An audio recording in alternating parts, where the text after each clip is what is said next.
साल 2024 गणतंत्र दिवस की परेड में सीआरपीएफ की महिला टुकड़ी का एक लड़की नेतृत्व कर रही थी।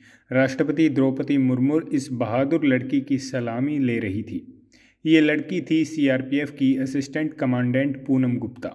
देश की राष्ट्रपति के सामने परेड का नेतृत्व करने वाली अब यही लड़की राष्ट्रपति भवन में एक इतिहास रचने जा रही है।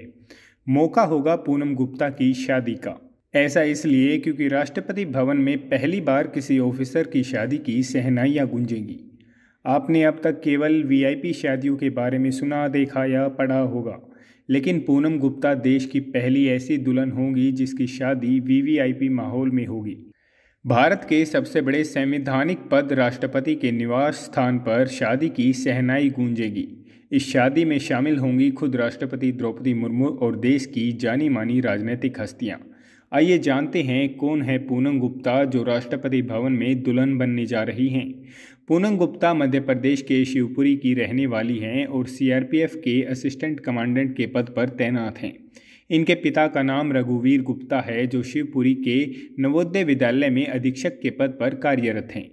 पिछले कुछ समय से पूनम राष्ट्रपति भवन में पीएसओ के पद पर तैनात हैं। राष्ट्रपति भवन में रहते हुए इनका रिश्ता जम्मू कश्मीर में तैनात सीआरपीएफ के असिस्टेंट कमांडेंट अवनीश कुमार से तय किया गया। रिश्ते के बाद घर में शादी की तैयारियां शुरू हो गई थी। इसी बीच राष्ट्रपति द्रौपदी मुर्मू को पता चला कि पूनम की शादी तय हो गई है।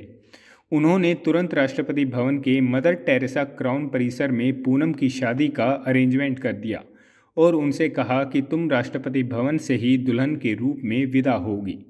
राष्ट्रपति पूनम गुप्ता के व्यक्तित्व और बहादुरी की कई बार प्रशंसा भी कर चुकी थी।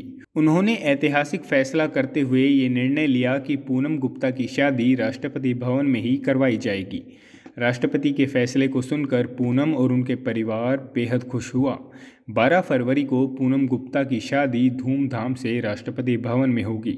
शादी में पूनम के करीबी रिश्तेदार को ही बुलाया गया है और ख़ास बात यह है कि इस शादी में प्रधानमंत्री नरेंद्र मोदी भी आशीर्वाद देने पहुंच सकते हैं। द्रौपदी मुर्मू के इस ऐतिहासिक फैसले के बाद ये शादी पूरे भारत के लिए एक ऐतिहासिक शादी होने वाली है। आपका इस पूरे मामले पर क्या कहना है, मुझे कमेंट बॉक्स में ज़रूर लिखें।